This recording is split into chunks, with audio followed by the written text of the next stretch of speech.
The letter arrived on a morning thick with frost, and Eleanor Whitmore read it 3 times before she understood what it meant. Missing, presumed drowned. The Duke of Ashford and 2 crew of the merchant vessel Constancy lost off the Cornish coast, 11 months past. 11 months. She had been the Duchess of Ashford for exactly 11 months and 4 days when the news came, and she had spent every day since as a stranger in her husband's house. Now she stood at the frost-laced window of the servants' corridor, because the Dowager Duchess had long since moved her out of the family wing, and watched a hired cart rattle up the drive. A new footman, the housekeeper had said. Hired quietly, without ceremony, to help with the heavy work before winter set in. Eleanor paid him no mind. She had learned, this past year, not to look too closely at anyone in this house. Looking invited cruelty. The dowager's cutting remarks at supper. The maids who no longer curtsied. Lord Pembroke's cold, assessing eyes whenever he visited to manage the accounts, as he called it, though everyone in the servants' hall whispered he was managing far more than that. She did not see the new footman's face as he stepped down from the cart. She did not see how he paused, just for a moment, at the sight of her thin shawl and reddened hands, or how his jaw tightened as though something inside him had been struck. She only heard, faintly, Clara Hastings murmur to another servant near the kitchen door, "That's the new man for the stables and grounds. Says his name is Tom." Eleanor turned back to her mending, unaware that the husband she believed drowned had just walked into his own house, and was watching her now with eyes full of grief, and fury, and a promise he had not yet spoken aloud. The house had not felt like a home to Eleanor since the day her husband boarded the Constancy, promising her 3 months and returning her none.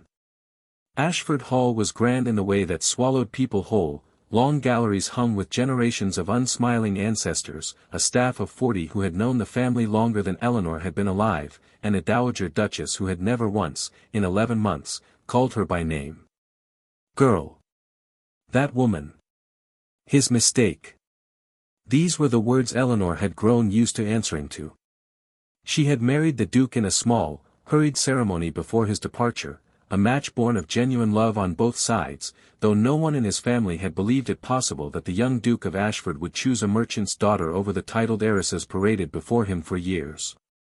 His mother had never forgiven the choice.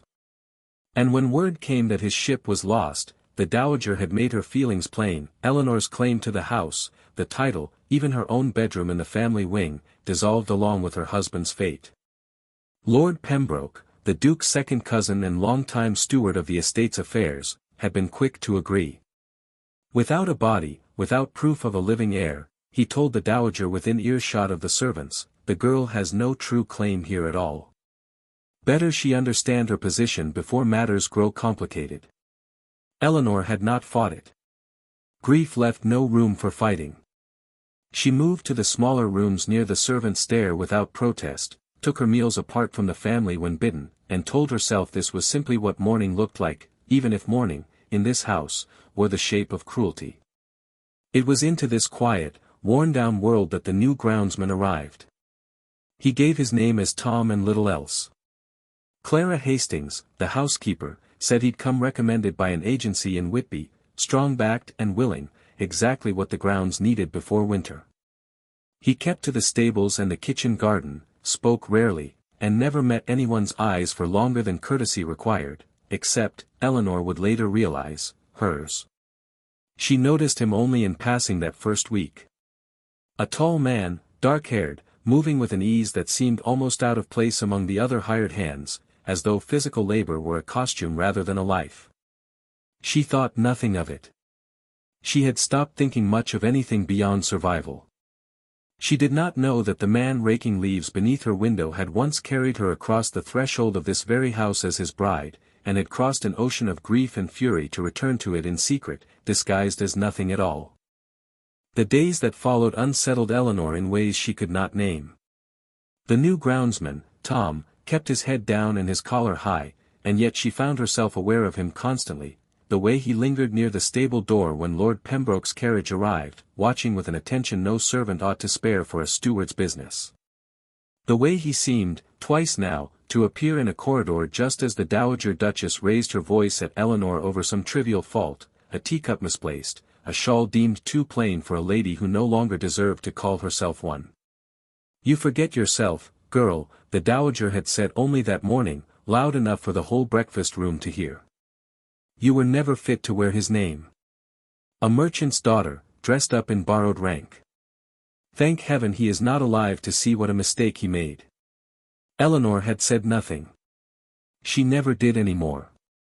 But she had felt, for just a moment, a presence in the doorway behind her, the new groundsman, frozen mid-step, a look on his face she could not read before he vanished back toward the stables.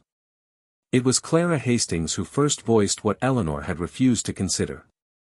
"He watches you," Clara said one evening, folding linens beside her in the small sewing room that had become Eleanor's only refuge.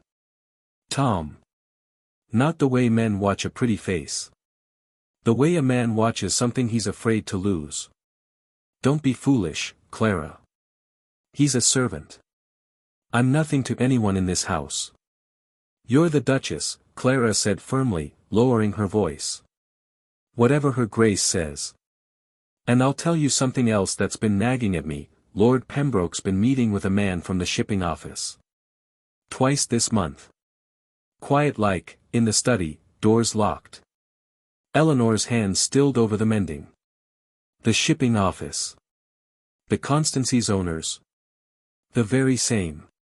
And when I brought in the tea, I heard him say something about the arrangement holding and no word getting back. I didn't understand it, my lady, but it didn't sit right with me." Eleanor said nothing for a long moment. Grief had dulled her instincts this past year, worn her down until she accepted humiliation as simply the shape of her days. But something in Clara's words struck a colder note than sorrow. That night, unable to sleep, she walked the gallery where her husband's portrait hung, commissioned before their marriage, before the sea took him. She stood before it a long while, searching the painted eyes for some comfort. She did not notice the real ones, flesh and blood, watching her from the shadowed end of the corridor, the groundsman named Tom, standing very still, his hand pressed hard against the wall as though it were the only thing keeping him from crossing the distance between them. The confrontation came 3 days later, in the drawing room, before Eleanor even understood she'd walked into one. The Dowager Duchess had summoned her under the pretense of discussing arrangements, a word that had come to mean something different each time it was used against her.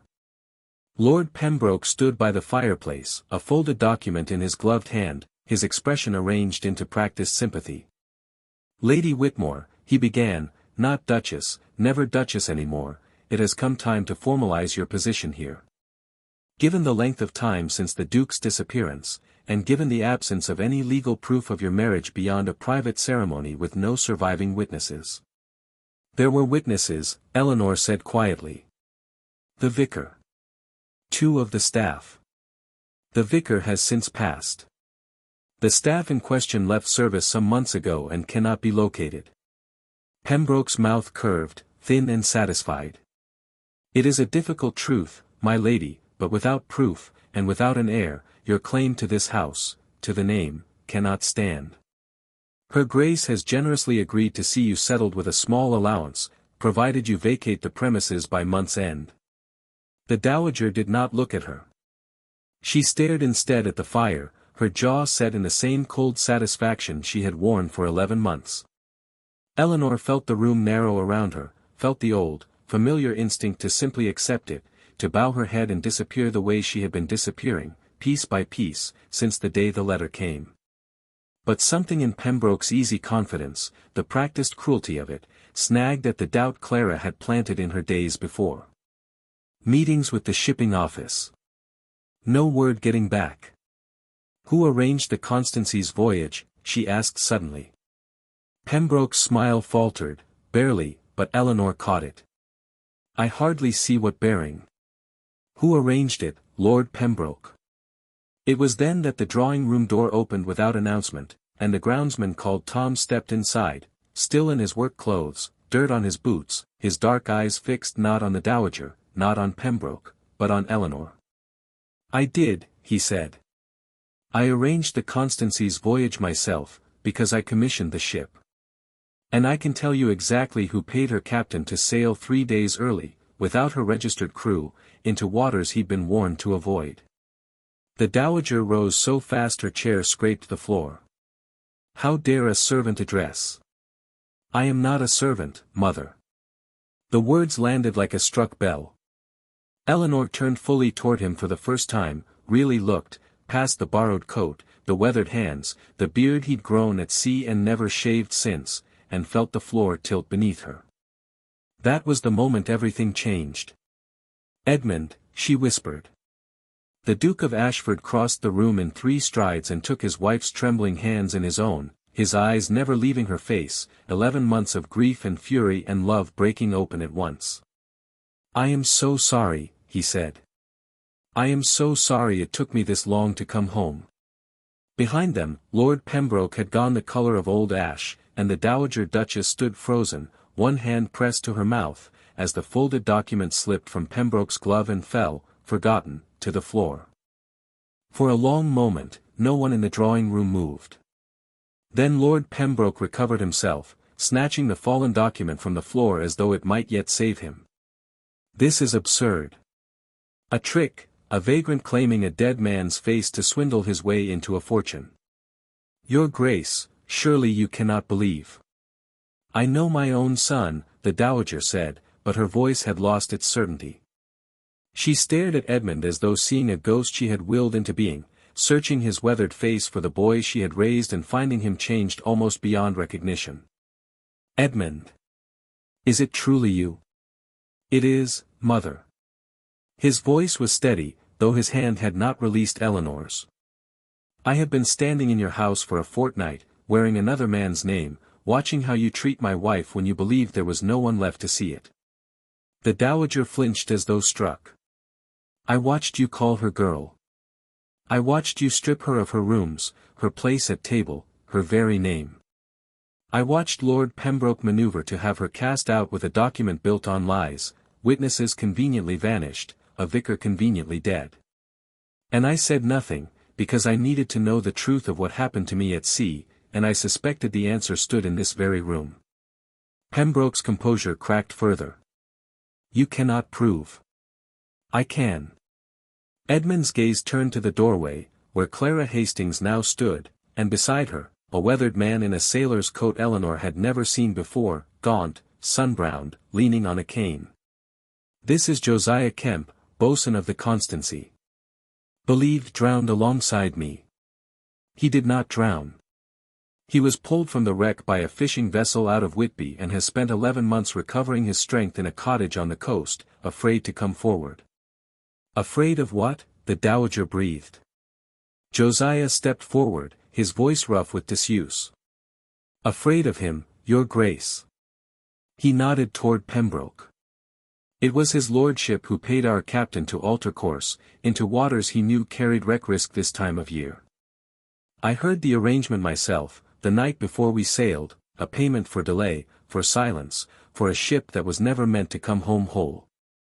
The color drained entirely from Pembroke's face. "You wanted the estate," Edmund said quietly, stepping toward his cousin. "You knew mother would never fight you for it if I were gone and my marriage could be dismissed as illegitimate. You built a year of cruelty against my wife on the foundation of a lie you paid for in blood." "Edmund," Pembroke's voice cracked, all pretense gone. "I never intended the ship to sink entirely, only delayed, only enough to ruin us both," Eleanor said softly, and for the first time in 11 months, her voice did not shake.